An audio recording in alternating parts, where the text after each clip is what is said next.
Right. Thanks again, everybody, for joining us for another WKS Zoom podcast. This time I'm with Robin Curtis. How are you doing, Robin? All right? Yeah, good. Thanks, mate. Yeah, how are you? Yeah, I'm good. Thank you very much. Yeah. We've interviewed before, haven't we? But you were with a different band. Yeah, Saltwater Cure. Yeah, so I'm still with them now. So it's it came around to your place, and I guess pre-COVID. Yeah, that's I right. remember it being a good old laugh. That was a great. Yeah. Can't wait to be able to do stuff like that again. But yeah, no, thanks for having us around. I remember it being all the lads saying we had a good crack with you. So it was superb. Yeah, it was good. Superb. Right. So shall we just say, sort of start off by saying sort of a bit about how you got into music in the first place then? Yeah. I sort of stumbled across it really. Played a lot of football when I was a kid. That was the thing I was going to do. I was going to be a footballer until I realised I wasn't very good. Okay. And so that was it. And then I think there was quite naughty really. There was a way of getting out of. In year 7 we had double history on a Wednesday afternoon. I remember, or humanities it's called. I remember I just absolutely hated it. I always used to fall asleep at the back of the class. Okay. One of those teachers that would read. It was all out of the textbook, so turn to page 64 and you can. Anyway, and so the music teacher came around, Gavin, he's called, lovely man, and he said, well, no, it wasn't. It was a drum teacher. Oh no, I think he was advertising and Mrs. Geraghty were advertising some drums lessons. So I signed up for drums lessons. Anyway, they were full because everyone wanted to learn the drums because it conveniently you got to miss your lesson time as well. So. Yeah. And so I just signed up for guitar. Purely really just to get out of double history, and just to be honest, just fell in love with it from not straight away because it was a lot harder than I thought. I used to play that game Guitar Hero, oh yeah, with the buttons on it, and I got pretty good at that. My mates used to say you should play the real guitar, and I was like, nah, this is completely different, and but yeah, and just learned a few riffs and that, and then once a few things started to come together and I could play along to a song, I thought, yeah, this is cool. I was quite interested. I used to actually, just in this room, me and my brother, this used to be his bedroom before he moved out. I set my guitar up conveniently right outside his door. And bless him, he never used to say turn it off or whatever. He used to sort of just put up with it. But now I think, why didn't I just move it somewhere else, Yeah. So that was it really. All right, so jump forward to now then. So how would you describe your music that you typically play then as a solo artist? So as a solo artist, I sort of only really started gigging as a solo artist. So that was like July 2018. I'd done a lot of busking and mainly just sort of training, because I'd been to college and that was great. I went to DBS Music and it was brilliant there. Can't praise them enough. But I sort of felt I was still lacking that just being confident enough to, not overthinking it, And basically just did a lot of busking, did a few open mic nights and whatever, and then just kind of plunged in the deep end and booked a gig in the Castle Inn in St Ives. Okay. No idea how it was going to go down. I'd never done it, and it was just from there really, and then kind of just got hooked on it, to be honest, and started and just booked as many gigs as I possibly could. Probably overbooked it really. Okay. I just thought, just keep booking as many as you can. Last summer 2019, it was almost like I was gigging every night. And my voice was pretty much gone. Okay, but I loved it, and I'm glad I did that now, because now I haven't been able to do a gig in about a year or so, whatever it's been, every day's rolled into another at the moment, isn't it? But yes, that's very true. So fingers crossed we see the light at the end of the tunnel. Yes, well, that good timing really for this, isn't it? Because last night was really good news for once. Yeah, for once. Yes. Yeah. So have you got anything sort of on the cards booking, gig wise for end of the summer or? Yeah, funnily enough, after I sort of looked at the the roadmap, whatever it is, last night, and I've had a few messages. Yeah, so a few of the familiar. So this evening, actually, I'm going to ping off because I didn't want to jump the gun too soon and book a few things because they've got to. I'm sort of trying to get my head around what's allowed outdoors, indoors. I mean, people are in pubs, but they can't drink, and so it's because venues are struggling at the moment. As well as artists, so they're going to be struggling, I think, to pay money out for bands, especially, is where it's going to be really tough, because it's going to be they need money, but venues haven't been earning any money, so it's going to be tough for everybody, I think. But no, you've got to be positive and move on from this, haven't we? Yeah, brilliant. So, let's say, I mean, I know you say your Sinide's bass. Is that where you've played in the past? Because I know you're with Saltwater Cure as well, but yeah. So is that your main area, or have you played it more elsewhere? I played everywhere, really. To be honest, I've gone all the way up to Liverpool. It's the furthest away I've gigged, and it was only once. But it's I've gigged across the country. Really, I love, cost-wise, it doesn't really make any sense. But it's like one of my first gigs I booked in a place called the Winnie in Exeter, and the lads there are just cracking lads, and we always just have the best nights, Yeah. And but logistically, some of those gigs don't. But if you add in, you can work those into your costings, But realistically, once you've looked how much you spent on fuel and your hotel, you think I've actually only. Yes. But I just love it, And then so I did loads of gigs in St Ives at places like the Balcony and the Beer and Bird, and it's all just been really good. Yeah, I just love playing it anywhere, anytime, really. To be honest. Yes. Yeah. Brilliant. So, what sort of music have you got out there? I think you mentioned you've got an album or an EP coming out shortly. EP coming out. Yeah, April 1st. Yeah, so that's just at the moment. I've only just got a few videos of me playing covers, and this just over lockdown. Really, I just had this.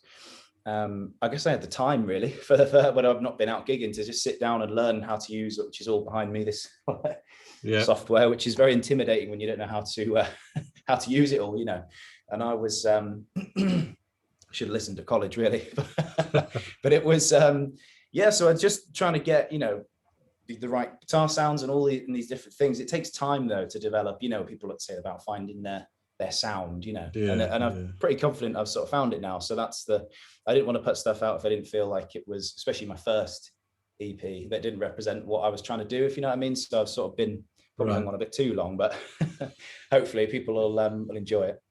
Yes, brilliant. So actual writing of songs then, because you're soloed, what's your process then? Is it an easy process for you, or do you struggle? I'm trying to think. It's the process. It always, for me, or I've got about 13, 14 songs ish now. I think probably 10 of them have just been from a guitar idea, and then because that's the only instrument I can play. Excuse me. So that's I get like just a little riff on there, and then just build in sounds, just messing around really. I'm probably not doing it right, or the way you're supposed to do it, but just and then other things supplement that, and then I might try and play badly play a few keys or whatever, and then sing something and pitch shift it and do all this stuff that I like I say, I don't really know what I'm doing. I'm just pressing loads of buttons until it sounds good, Right. So it's been interesting really. But that was I've been a bit shy to do that before, to be honest. I was never confident in my own songs, but Logic, I think the software, when you can get your head around it, is so beneficial, especially being able to do it at home where it's not not costing you any money really. It's been great. So there was a lot of nights in the first lockdown, probably April, May, when the weather was really good, when we had that sort of 3 weeks of just solid sun. And I think that sort of subconsciously inspired the song. They're quite sort of summery, uplifting sort of tunes really. I don't really know what genre to put them under yet. Okay. I have to ask an expert. Okay, yeah. So lyrically then, you got a theme, or did it just come to you and you add it to the music that's there? So on the EP there's going to be one one's only one of the songs actually that I'm going to sing on, because I think the other four are going to be instrumentals, but it's just getting it to sound right really, because I tracked some sort of demo vocals, and it's not really sounding it's not really sounding how I want it to at the moment. So it's going to be a bit of work for April the 1st to maybe thinking of working with someone else on it, or it's a bit of a minefield at the minute, but we'll get there. Okay, there's a deadline, so we have to. Yes, yeah. So where can people sort of listen to your music then, or where will they be able to? So just going to be on Spotify, YouTube, SoundCloud. If people want to listen to it now, if they straight after this, I've got a link ready that's going to be up for this evening, a private YouTube link and SoundCloud. So if people want to hear it tonight, they can, or in the next week or so, I can just fire them over a link there, and that'll be so they can have a little meander. Well, what I'll do is, because I normally tag a couple of videos to the interview in the playlist tracks from the interviews. I mean, you've sent me the link, so I'll try and upload that into there. Yeah, brilliant. Yeah, that'd be perfect. Yeah, spot on. Okay, so What would you be doing now if it wasn't for your music then? It's a good question. Absolutely no idea. Probably be in a lot of trouble. So I'm joking. I don't really know. I really don't know. I feel with me, I've always wanted to do something I'm passionate about. You know, I'm quite bad really. I lose energy very quickly when I'm not into something. You know? Yeah. And so that's why I think I've sort of stuck at music for as long as I have, because I knew when I was 15 and started, you know, progressing with guitar, I knew that music was what I wanted to do.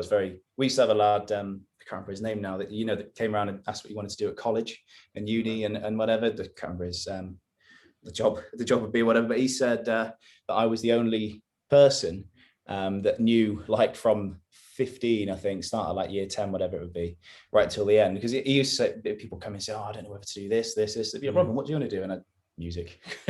I just knew that it was the thing, you know. So I guess I was very lucky really to sort of stumble across something. I mean, it's been hard work, sort of keeping it going and finding my feet with it. I'm still very much finding my feet now, but it's yeah, I feel bad for people that don't have something there, you know, they can really get into or passionate about. I think it could be yeah. Superb. So who would you like, you know, most like to collaborate with musically then? Oh, given the choice, could be anybody. Do they have to still be alive? No, not really. It's up to you. I mean, I really don't know, actually.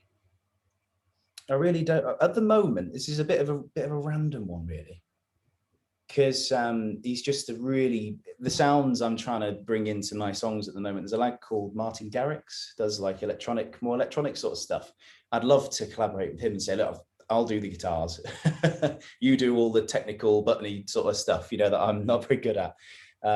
Because I've watched a few sort of in the studio sessions with him. He did these incredible documentaries about, you know, him touring and the people behind the scenes and sound. Oh, it's just amazing. And but he sits down and he just has this real basic sound. And he comes out with it with just this.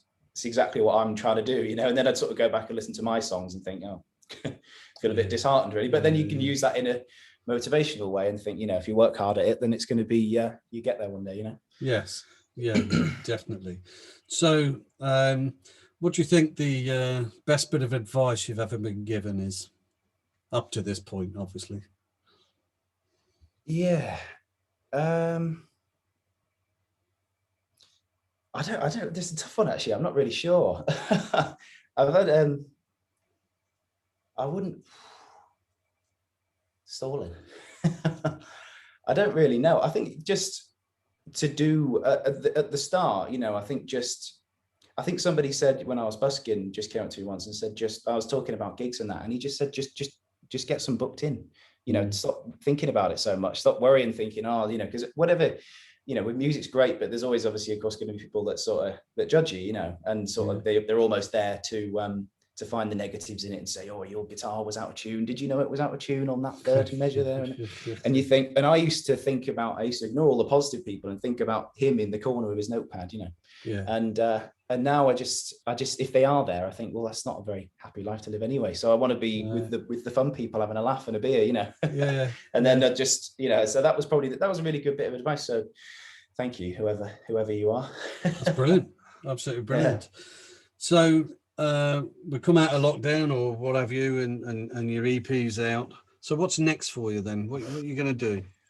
Yeah, so it's a couple of years ago. That was probably before COVID. That'd probably be an easy question to answer. But now it's I think just get out and do as many gigs as I can possibly do again in that. And I was doing a lot of teaching before. I loved teaching, and I just literally before. It's about March that week, you know, March the 10th to the 17th, I had finally built up like a good sort of number of students for the first time. And then obviously COVID hit hard that week, didn't it? And I've got one now, so or two that comes in every week. So that was pretty gutting. So to do that as well would be brilliant, to get everybody back in, you know, in person as well. Because I found my lessons, it is, for me, I know some people sort of enjoy teaching online, but, you know, you get issues, don't you, with the internet, and sometimes, and it's been my way of teaching hasn't suited well online for some reason. It's not that people haven't been enjoying it or whatever. It's just easier sometimes you grab somebody's finger and say that. Yeah, that's the one. Yeah. Yeah.